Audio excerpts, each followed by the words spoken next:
আপনি হতাশ হবেন না, জীবন নিয়ে আর অভিযোগ থাকবে না, আপনি ভেঙে পড়বেন না, সব অভিযোগ হতাশা দূর হয়ে যাবে। আমাদের জীবনে যত হতাশা, আমাদের জীবন নিয়ে যত অভিযোগ, আমাদের মনে যত কষ্ট, আমাদের হৃদয়ের ভেতরে যত অস্থিরতা, তার মূলে হচ্ছে এই সমস্যা যে আমরা ভুলেই গেছি আমরা পরীক্ষা দিতে আসছি। এই যে আমাদের জীবন, এই জীবনের জন্য বিপদ, আপদ, পরীক্ষা, স্ট্রাগল, এটা অনিবার্য, এটা হবেই।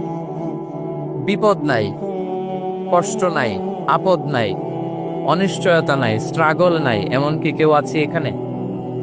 কেউ কি হাত তুলে বলতে পারবেন যে হুজুর আমার জীবনে কোনো বিপদ নাই, অথবা আমার জীবনে কোনো দুঃখ নাই, কষ্ট নাই, কোনো স্ট্রাগল নাই, কোনো রিস্ক নাই? এরকম সৌভাগ্যবান কেউ আছেন এখানে? তাহলে জীবনের জন্য পরীক্ষা, এটা অনস্বীকার্য, হবেই হবে পরীক্ষা। পৃথিবীর জীবনটাই এমন, এভাবেই এই লাইফকে ডিজাইন করা হয়েছে। পরীক্ষা থাকবে, এখানে বিপদ থাকবে, এগুলো উত্তীর্ণ হয়ে আপনাকে যেতে হবে। চিরসুখ চির শান্তি এটাই পৃথিবীতে হয় না। চিরসুখ এবং চিরশান্তির জায়গা হচ্ছে জান্নাত। চিরসুখ এবং চিরশান্তি কোথায়? এটা জান্নাতের বৈশিষ্ট্য। চিরসুখ চিরশান্তি, টেনশন নাই, ঝামেলা নাই, পরীক্ষা নাই, বিপদ নাই, রিস্ক নাই, স্ট্রাগল নাই, এটা হচ্ছে দ্য ফিচার্স অফ জান্নাত, জান্নাতের ফিচার। কিন্তু সমস্যা বাদে তখন যখন জান্নাতের ফিচার আমরা দুনিয়ায় খুঁজি, যেটা পাবো আমরা জান্নাতে, এটা খুঁজি কোথায়? এই তখনই সমস্যা বাদ। And this is the main problem. এটাই বড় সমস্যা। এই সমস্যার সমাধান কোথায়, এটা নিয়ে আজকে আমি কিছু কথা অ্যাড্রেস করবো ইনশাআল্লাহ। তো তাহলে আসুন শুনি জান্নাতের ফিচার কি। জান্নাতের কমন একটা ফিচার হচ্ছে জান্নাতে there will be no sickness in paradise। জান্নাতে কোনো অসুস্থতা থাকবে না, চিরসুস্থ। সুবহানাল্লাহ পড়ে, চিরসুস্থ, চির সবল, কেউ অসুস্থ হবে না জান্নাতে। জান্নাত হবে অ্যান্টি এইজিং, জান্নাতে বয়স বাড়বে না কারো, চির যৌবনা, চির যুবক, অ্যান্টি এজিং। আপনারা জানেন যে বর্তমান পৃথিবীতে অ্যান্টি এজিং ক্রিম পাওয়া যায় না? ক্রিম, কথা বুঝতেছেন? অ্যান্টি এজিং ক্রিম পাওয়া যায়। তারা বলে এই ক্রিম মাখলে চামড়ায় ভাঁজ পড়েন। দাম দাম আছে কিন্তু অনেক। অ্যান্টি এজিং ক্রিম লাগায়, শ্যাম্পু ইউজ করে, অ্যান্টি এজিং অয়েল আছে, এটা দিলে নাকি চামড়ায় ভাঁজ পড়ে। ইভেন ভারতের অনেক বড় একজন ব্যবসায়ী মুকেশ আম্বানি, নাম শুনছেন? যে তার ছেলের বিয়ে হয়ে গেল, তো এই মুকেশ আম্বানির স্ত্রী নীতা আম্বানি, সে কিছুদিন আগে এক বোতল গোল্ড ওয়াটার খেয়েছে, gold water, and its cost $60,000। $60,000 দাম এক বোতল গোল্ড ওয়াটারে। কেন? ফর অ্যান্টি এজিং, যাতে বয়সের ছাপ গালে না আপনাকে। এখন বলেন, এভাবে কি আমাদের বয়সকে ধরে রাখা সম্ভব এই পৃথিবীতে? সম্ভব না, কারণ এই ফিচারটা দুনিয়ার ফিচার না, এটা জান্নাতের ফিচার। সুবহানাল্লাহ পড়ে। তাহলে জান্নাতে কেউ অসুস্থ হবে না, জান্নাত হবে চির যৌবন, চির যৌবনা। ওখানে আমরা যুবক থাকবো, প্রত্যেকে 33 বছরের যুবক যুবতী হয়ে জান্নাতে ঢুকবো। বিষ্ণু ইসলাম বলেন, আহলুল জান্নাতি জুরদা ওয়া মুরদা ওয়া আবনাউ সালাসিন ওয়া সালাসিন। জান্নাতে যারা যাবে শুভ্র দাড়িবিহীন, প্রত্যেকে হবে 33 বছর বয়সের।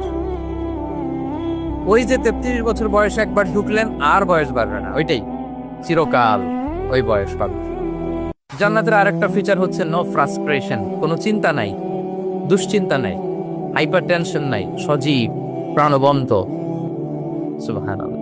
জান্নাতের আরেকটা ফিচার হচ্ছে there is no expiry date in জান্নাত। এক্সপায়ারি ডেট আছে? জান্নাতে যে ঢুকবো 7 দিনের জন্য চেক ইন, নাকি? চেক ইন কয়দিনের জন্য? 7 দিন, 10 দিন পরে চেক আউট করে ফেলবে, এরকম? নো এক্সপায়ারি ডেট, আজীবন।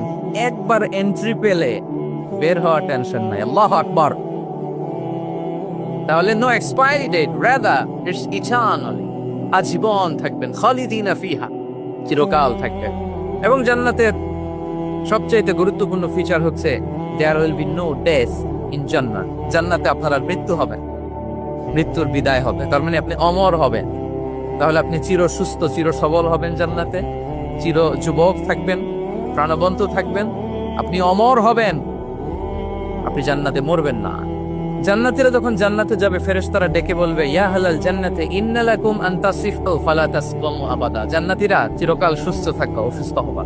ইন্না লাকুম আন তাশিব্বু ফালা তাহরামু আবাদা, তোমরা শাবাব থাকবা, বুড়া হবা না। ওয়া ইন্না লাকুম আন তাহিয়াউ ফালা তামুতু আবাদা, চিরকাল বেঁচে থাকবা, মরবা না।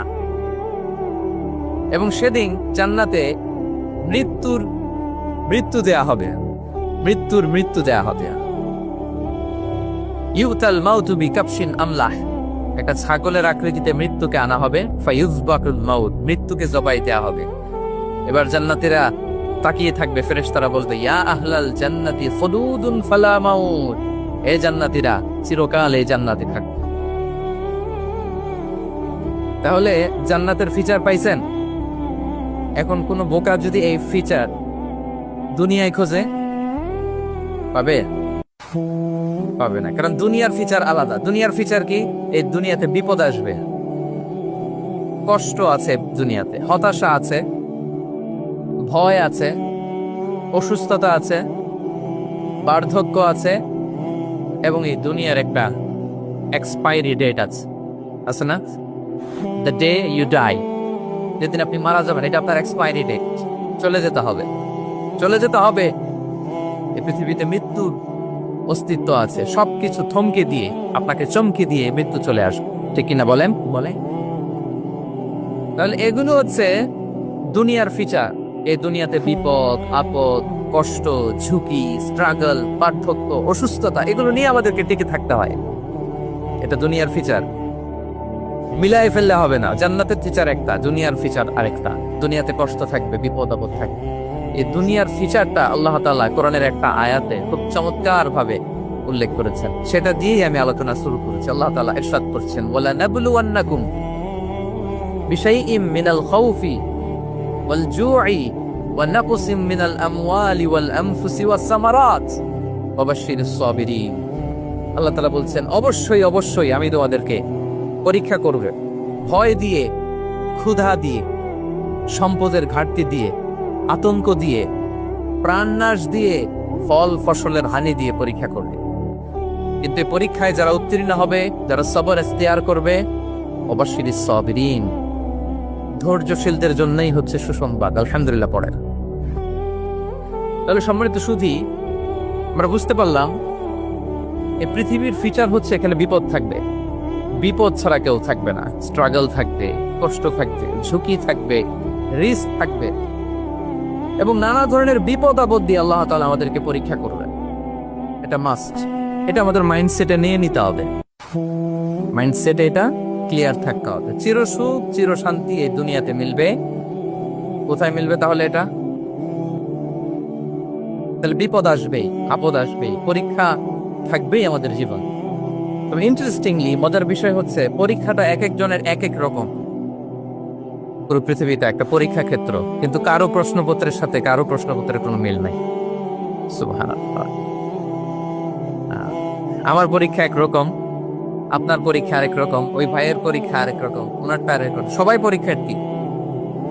পরীক্ষার্থী, কিন্তু কারো প্রশ্নপত্রের সাথে কারো প্রশ্নপত্রের কোনো মিল নাই।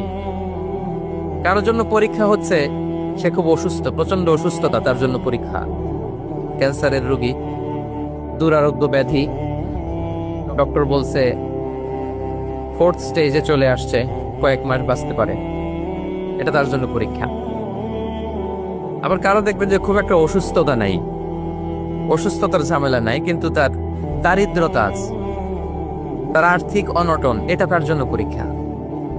আবার কারো দেখবেন অসুস্থতাও নাই, দারিদ্রতাও নাই, তার দাম্পত্য জীবনের সমস্যা আছে না নাই? অনেকে দেখবেন এগুলো কোনোটাই সমস্যা না, তার ছেলে কথা শোনে না,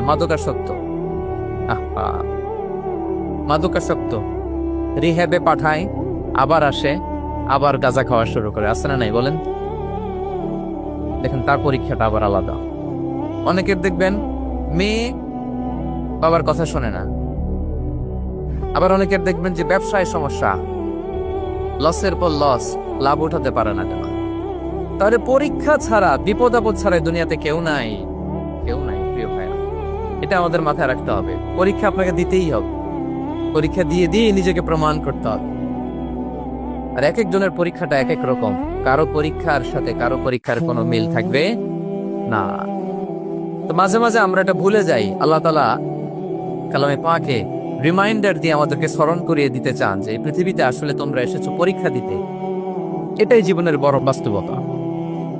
আমাদের জীবনে যত হতাশা, আমাদের জীবন নিয়ে যত অভিযোগ, আমাদের মনে যত কষ্ট, আমাদের হৃদয়ের ভেতরে যত অস্থিরতা, তার মূলে হচ্ছে এই সমস্যা যে আমরা ভুলেই গেছি আমরা পরীক্ষা দিতে আসছি।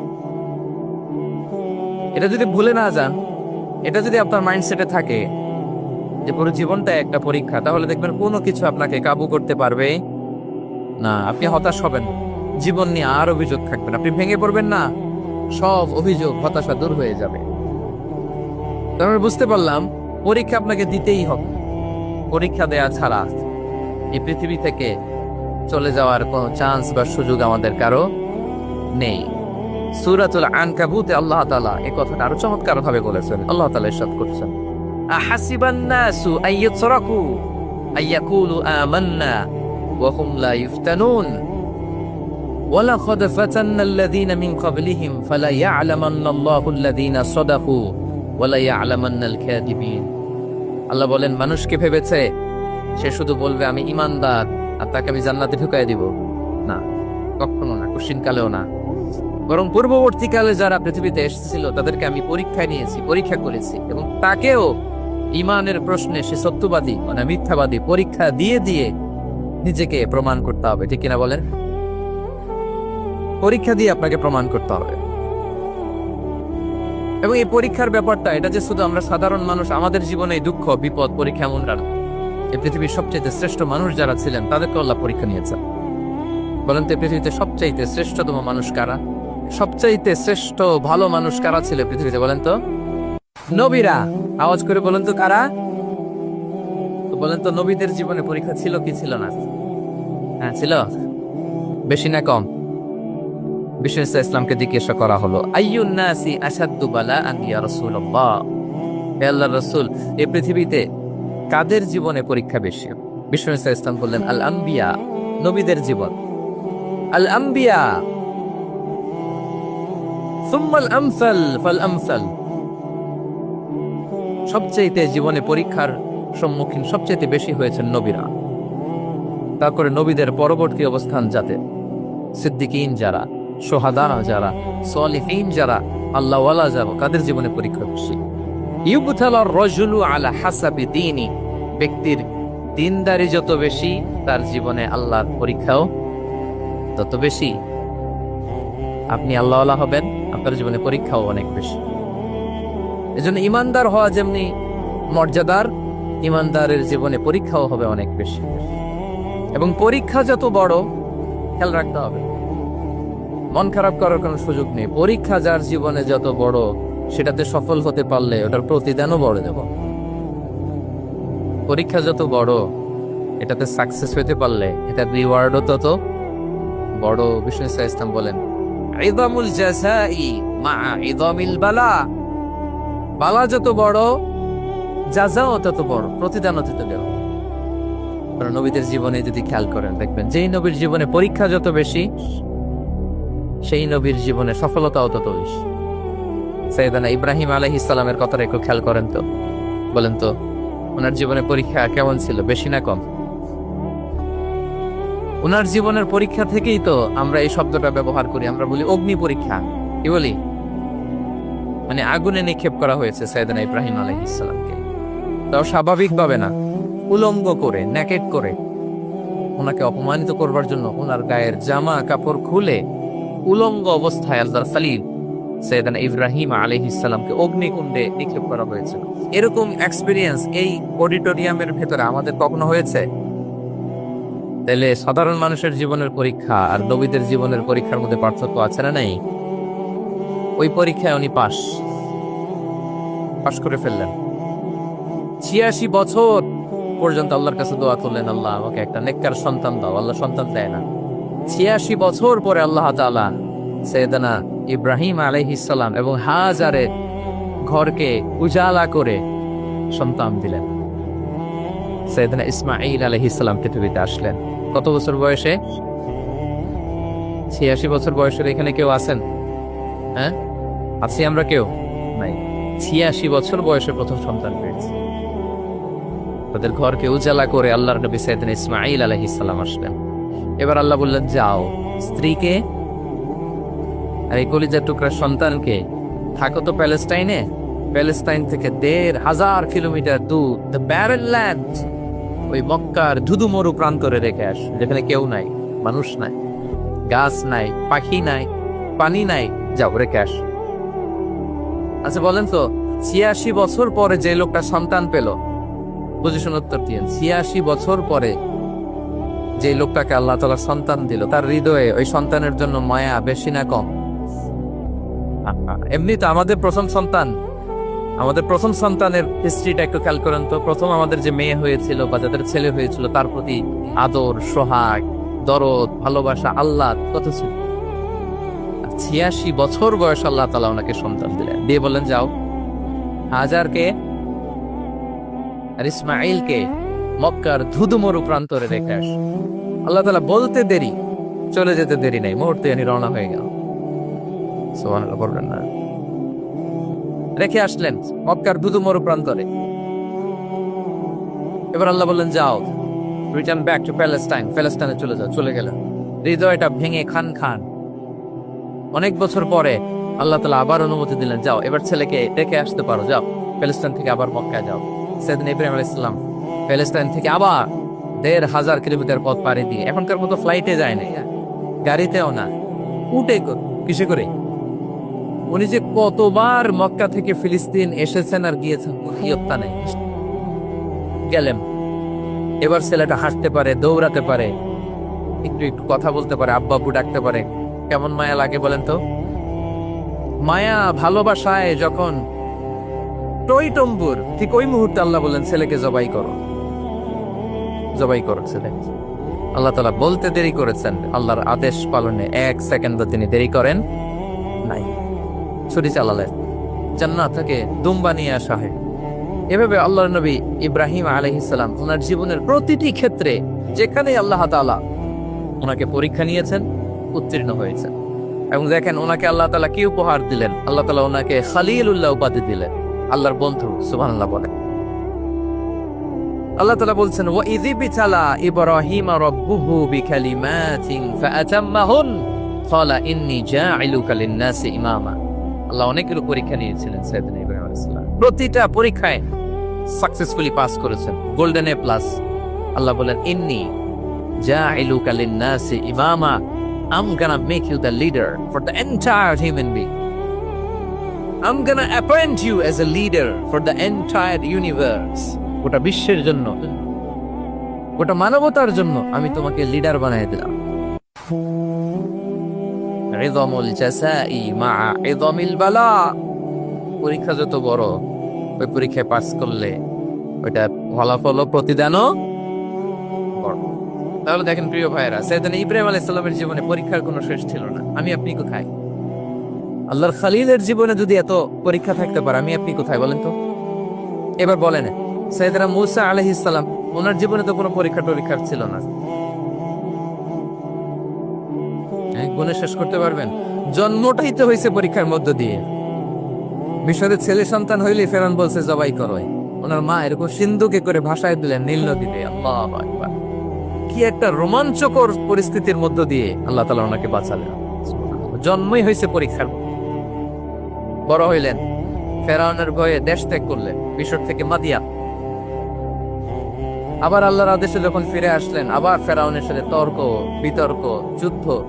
একটা রাত আল্লাহ নবী মুসা আলাইহিস সালাম শান্তি মতো মিশরে ঘুমাতে পারেনি, একটা রাত। শেষ পর্যন্ত এই ফেরাউন মুসা আলাইহিস সালামকে ধাওয়া করেছে, ফেরাউনের ধ্বংসের আগ পর্যন্ত সে মুসা আলাইহিস সালামকে ধাওয়া করেছে। তার মানে মুসা আলাইহিস সালাম এই বিপদ আপদ পরীক্ষা এগুলো থেকে মুক্তি পান নাই। এবার বলেন ঈসা আলাইহিস সালামের কথা, ওনার জীবনে তার পরীক্ষা ছিল না? কি পরীক্ষা ছিল? হ্যাঁ, আল্লাহু আকবার। Same scenario, goes to the biography of every messenger in the world. সব নবীর ক্ষেত্রে একই ঘটনা ঘটেছে।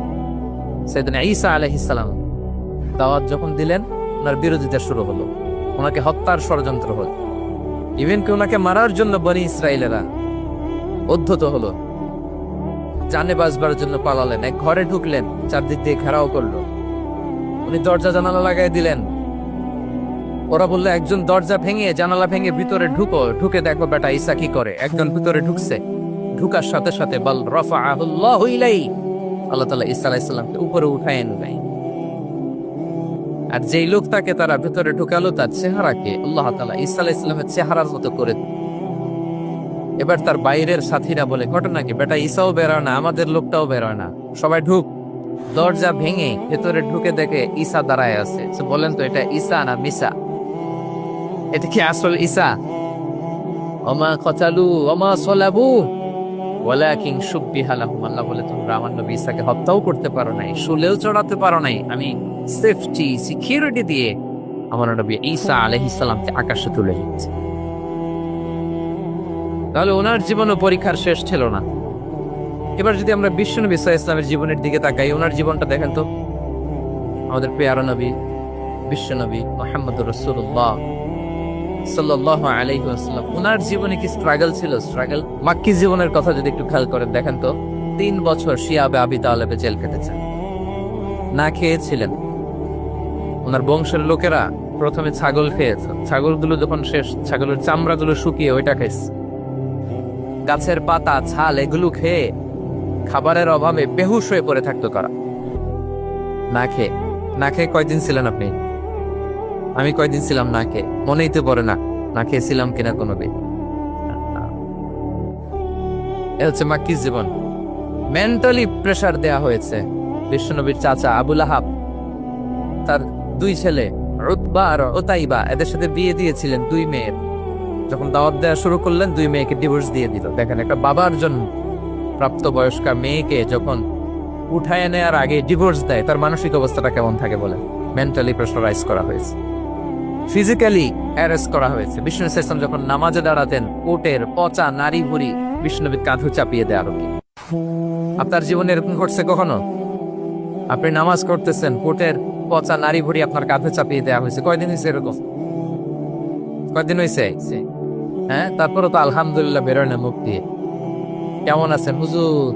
কয়েন না, বেশি একটা সুবিধার না, তাই না? বেশি একটা একটু মিলাবেন। কতটুকু পরীক্ষা আমরা দিয়েছি। তায়েফে গেলেন বিশ্বনবী, তায়েফে গেছিলেন জমির বায়না দিতে, তাই না? জমি কিনবে তায়েফে। তায়েফবাসীদেরকে জাহান্নামের আগুন থেকে বাঁচাতে গিয়েছিলেন, নিজের জন্য না। সেখানে তায়েফের ছেলেরা পাথর মেরেছে বিষ্ণু ইসলামের গায়ে।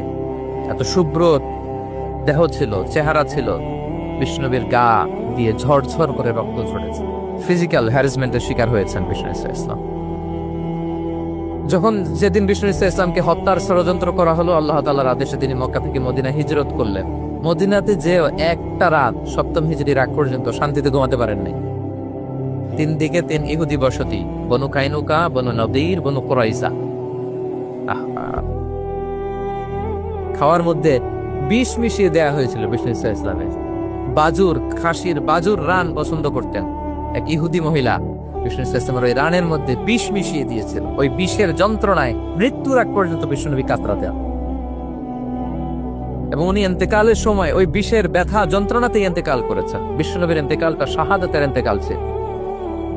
বিষ্ণু ইসলাম বলেছেন, ওই যে খায়বার এলাকার ওই মহিলা যে আমার খাবারে বিষ মিশিয়েছিল, সেই বিষের যন্ত্রণা, বেদনা, কষ্ট আমি অনুভব করছি। খেয়ে না খেয়ে দিন প্রচারের কাজে নিজেকে দিয়েছ বিলিয়ে, তায়েফের কাফিরেরা চিনল না সে আলো, দুষ্ট ছেলেদের পিছু দিল লেলিয়ে, পাথরের আঘাতে ক্ষত বিক্ষত হয়ে সারা শরীর থেকে রক্ত ঝরে হে রাসূল তোমাকে ভুলি আমি কেমন করে হে রাসূল তোমাকে ভুলি আমি কেমন করে হাজার ব্যথা বেদনার পরে ফিরে আসনি তুমি আপন ঘরে দিনের আলো তুমি ছড়িয়ে দিতে চলে গেলে মদিনায় মক্কা ছেড়ে হে রাসূল তোমাকে ভুলি আমি কেমন করে হে রাসূল তোমাকে ভুলি আমি কেমন করে ঠিক কিনা বলেন একতারা শান্তির ঘুম তিনি দিতে পারেন নাই প্রিয় ভাইয়েরা তাহলে আমরা কি বুঝলাম বিশ্বনবীর জীবনে পরীক্ষা ছিল কি ছিল না আমাদের উপায় আছে আমরা বাঁচতে পারবো এই বিপদ আপদ পরীক্ষা ঝঞ্ঝাল থেকে বাঁচতে চাইলেও বাঁচতে পারবো